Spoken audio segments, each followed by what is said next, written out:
سید ولد آدم خیر الانام، اس پہ لاکھوں درود، اس پہ لاکھوں سلام۔ الحمدللہ ہمارے مدرسہ دعوت الحق میں شعبہ دینیات و حفظ کے ساتھ شعبہ عالمیت کے طلبہ کی بھی بہترین پڑھائی کا نظم ہے، جس میں طلبہ کو شعبہ عالمیت کی بنیادی تعلیم کے ساتھ ساتھ علوم قرآن و حدیث میں بھی مہارت پیدا کرنے کے لیے نحو و صرف، ترجمہ، تفسیر، ترکیب اور دیگر امور میں مہارت کی باقاعدہ مشق کے ساتھ تیاری بھی کرائی جاتی ہے، جس کا مقصد طلبہ کی صلاحیتوں کو نکھارنا اور مدارس میں ایسے علوم کے تئیں بیداری پیدا کرنا ہے جو آج کل انحطاط کا شکار ہوتے جا رہے ہیں، تاکہ ہمارے یہ طلبہ مستقبل میں عملی زندگی میں قدم رکھنے کے بعد ان علوم میں مہارت تامہ کی بنیاد پر باطل کے ایوانوں میں جم کر برسے اور میدان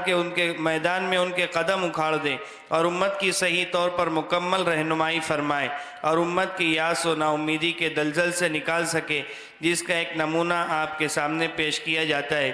یہ مدرسہ حاضہ کے درجہ عربی دوم کے وہ طالب علم ہیں جو ابھی پچھلے دنوں ہمارے یہاں درجہ عربی دوم کے طلبہ کے مابین تفسیر قرآن کریم کے مسابقے میں اول نمبر سے کامیاب ہوئے ہیں۔ میری مراد اس سے شعبہ عالمیت کے درجہ عربی دوم کے ایک ہونہار اور لائق و فائق طالب علم حافظ محمد حمدان ابن عرفان احمد ہیں، وہ تشریف لائیں اور قرآن کریم کے 29ویں پارے کی تفسیر و تشریح پیش فرمائیں۔ قرآن میں ہو غوطہ زن اے مرد مسلمہ، قرآن میں ہو غوطہ زن اے مرد مسلمہ، اللہ کرے تجھ کو عطا جدت کردار۔ مدرسہ دعوت الحق اپنی جگہ کے اوپر حفظ قرآن اور تجوید قرآن کے سلسلے میں جہاں شہر میں ایک مقام رکھتا ہے، اسی طریقے سے قرآن کریم کے مفاہیم کی اشاعت کے لیے، افراد سازی کے لیے بھی الحمدللہ کوشاں ہے۔ اس کی ایک کڑی آپ کے سامنے پیش ہے۔ طالب علم سے 29ویں پارے سے کچھ سوالات کیے جائیں گے۔ آپ کے سامنے طالب علم قرآن کریم کے اندر کی جو چھپی ہوئی معانی اور مفاہیم، دلوں کو جھنجھوڑ دینے والے جو واقعات ہیں، آپ کے سامنے پیش کریں گے۔ چلیے پڑھیے سورہ قلم کی آیت نمبر 5 سے لے کر 16 تک تلاوت کیجئے اور اس کا ترجمہ کیجئے۔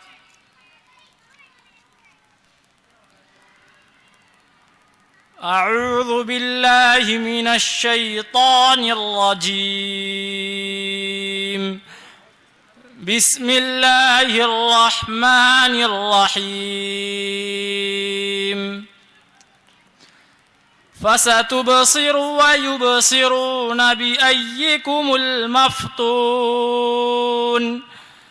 إن ربك هو أعلم بمن ضل عن سبيله وهو أعلم بالمهتدين، فلا تطع المكذبين، ودوا لو تدهن فيدهنون، ولا تطع كل حلاف مهين، هماز مشاء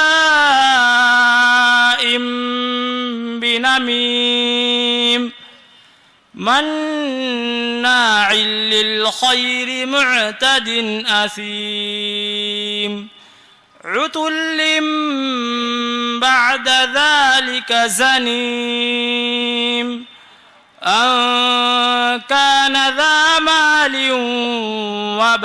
وبنين، إذا تتلى عليه آياتنا قال أساطير الأولين، سنسمه على الخرطوم۔ پناہ مانگتا ہوں میں اللہ کی شیطان مردود سے، شروع کرتا ہوں میں اس اللہ کے نام سے جو سب پر مہربان نہایت رحم کرنے والے ہیں۔ پس اے نبی جی، آپ بھی دیکھ لیں گے اور یہ لوگ بھی دیکھ لیں گے کہ تم میں سے کس کو جنون تھا۔ یقیناً آپ کا پروردگار تو وہ اس شخص کو بھی جانتا ہے جو اس کے راستے سے بھٹکا ہوا ہے، اور وہ راہ راست پر چلنے والوں کو بھی جانتا ہے۔ اے نبی جی، آپ جھٹلانے والوں کا کہنا نہ مانیے، اور یہ لوگ چاہتے ہیں کہ اگر آپ ڈھیلے پڑ جائے تو یہ لوگ بھی ڈھیلے پڑ جائیں گے۔ اے نبی جی، آپ ہر ایسے شخص کا کہنا نہ مانیے جو بہت زیادہ قسم کھانے والا ہو، ذلیل ہو، تانا دینے والا ہو، چغلیاں لگاتا پھرتا ہو، خیر کے کام سے روکنے والا ہو، حد اعتدال سے گزرنے والا ہو، بکثرت گناہ کرنے والا ہو، بد مزاج ہو، اس کے بعد حرام زادہ ہو، اس وجہ سے کہ وہ مال اور اولاد والا ہے۔ جب اس کے سامنے ہماری آیتیں پڑھ کر سنائی جاتی ہے تو کہتا ہے کہ پہلے لوگوں کی من گھڑت باتیں ہیں، ہم عنقریب اس کی ناک پر داغ لگائیں گے۔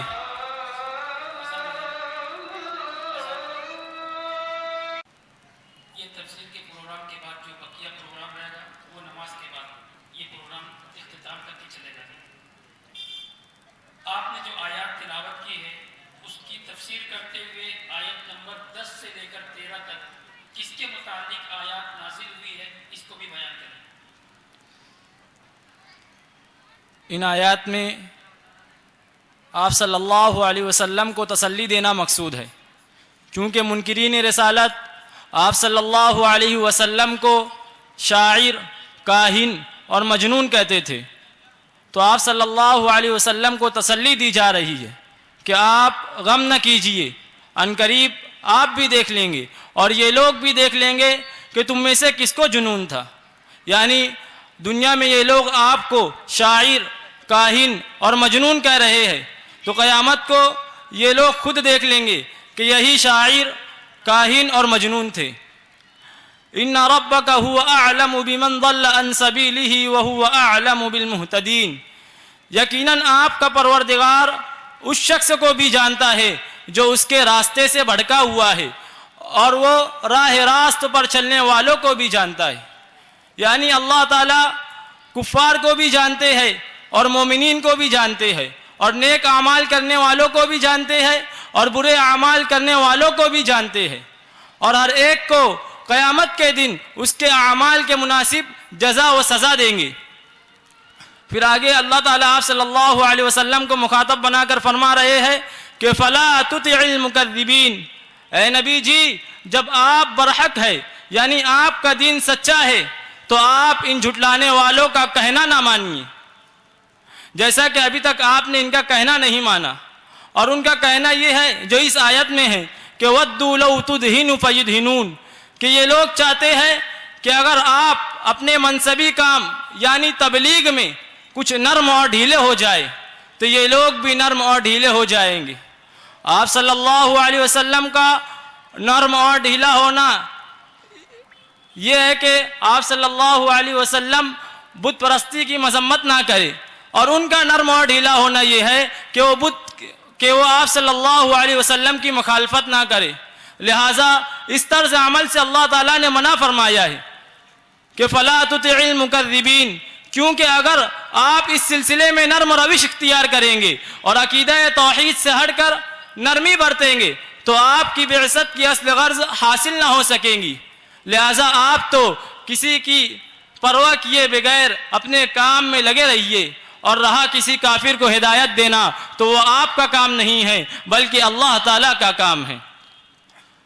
پھر آگے فرما رہے ہیں کہ وَلَا تُطِعْ كُلَّ حَلَّافٍ مَّهِينٍ، اے نبی جی آپ ہر ایسے شخص کا کہنا نہ مانیے جو زیادہ قسم کھانے والا ہو، مراد جھوٹی قسم کھانے والا ہو، اس لیے کہ اکثر جھوٹے لوگ قسمیں زیادہ کھاتے ہیں۔ علامہ ثناء اللہ پانی پتی رحمۃ اللہ علیہ اپنی مشہور زمانہ کتاب تفسیر مظہری میں لکھتے ہیں کہ حلاف کے لفظ سے یہ مسئلہ ثابت ہو گیا کہ بہت زیادہ قسم کھانا بھی مکروہ ہے۔ پھر آگے مہین کا لفظ ذکر کیا گیا ہے۔ مہین اس شخص کو کہتے ہیں جو اپنی بری عادتوں اور بری حرکتوں کے بدولت عند اللہ اور عند الناس بے قدر اور ذلیل ہو گیا ہو۔ حماز جو تانا دینے والا ہو، یعنی دل دکھانے کے لیے تانا دینے والا ہو۔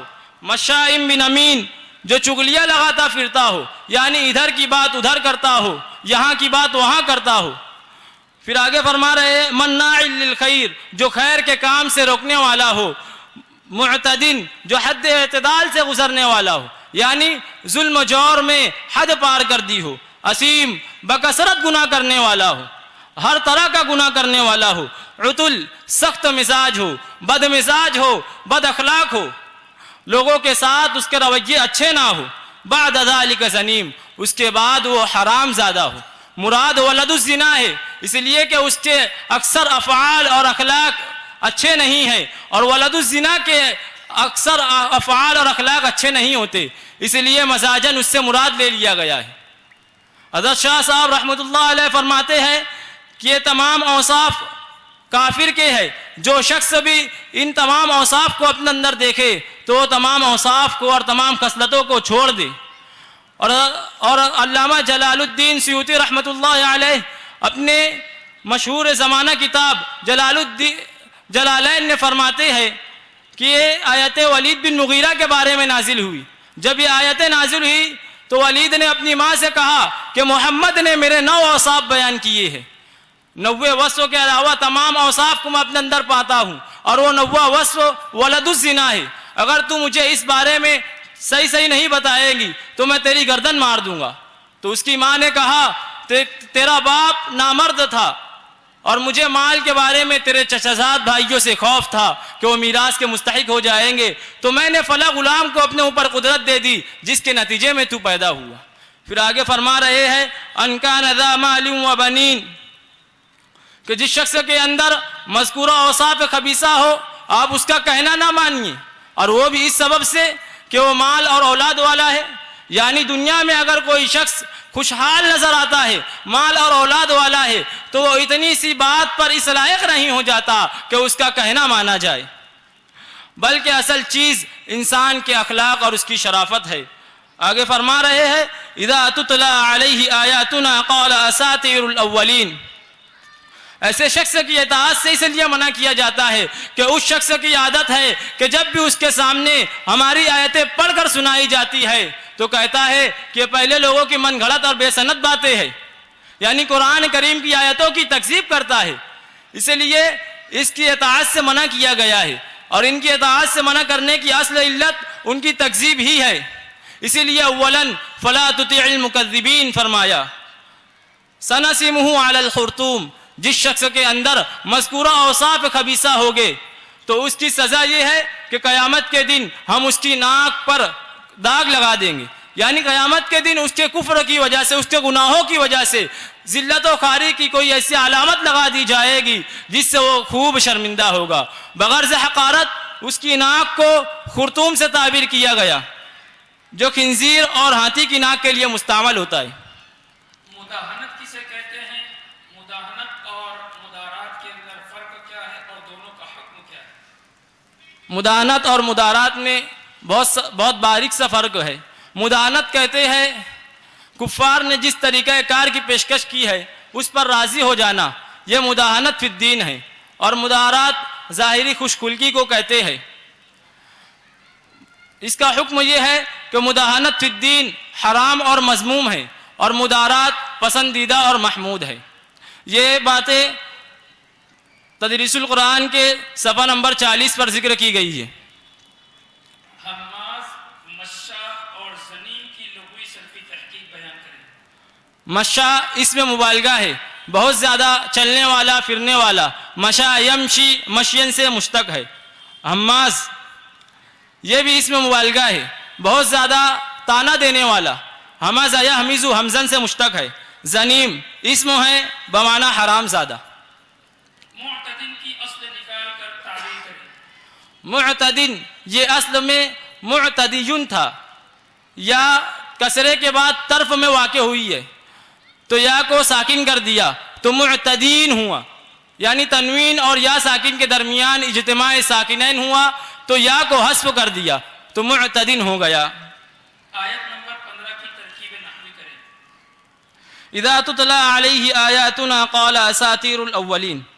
اذا ظرفیہ مضاف، تتلی فعل مضارع مثبت مجہول، صیغہ واحد مؤنث غائب. اسباب نصر ینصر. علی حرف جر ہو ضمیر مجرور. علی حرف جر اپنے مجرور سے مل کر ظرف لغو متعلق ہوا تو تلا فعل کے. آیات مضاف نا ضمیر مضاف الیہ. آیات مضاف اپنے مضاف الیہ سے مل کر مرکب اضافی ہو کر تطلا کا نائب فاعل. تطلا فعل مجہول اپنے متعلق اور نائب فاعل سے مل کر جملہ فعلیہ خبریہ ہو کر مضاف الیہ.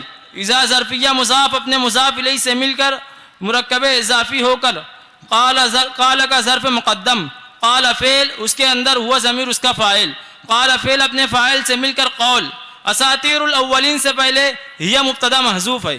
یہ مبتدا اساطیر مضاف الاولین مضاف الیہ. اساطیر مضاف اپنے مضاف الیہ سے مل کر مرکب اضافی ہو کر یہ مبتدا محذوف کی خبر. یہ مبتدا محذوف اپنی خبر سے مل کر مقولہ. قول اپنے مقولے اور ظرف مقدم سے مل کر جملہ فعلیہ خبریہ ہوا. بس یہ تھے مدرسہ دعوت الحق کے شعبہ عالمیت کے عربی دوم کے طالب علم جن کا عالمیت کے اندر ابھی صرف دوسرا سال ہے اور انہوں نے قرآن کریم کی یہ تحقیقی باتیں آپ کے سامنے پیش کی. نماز کا وقت ہو رہا ہے.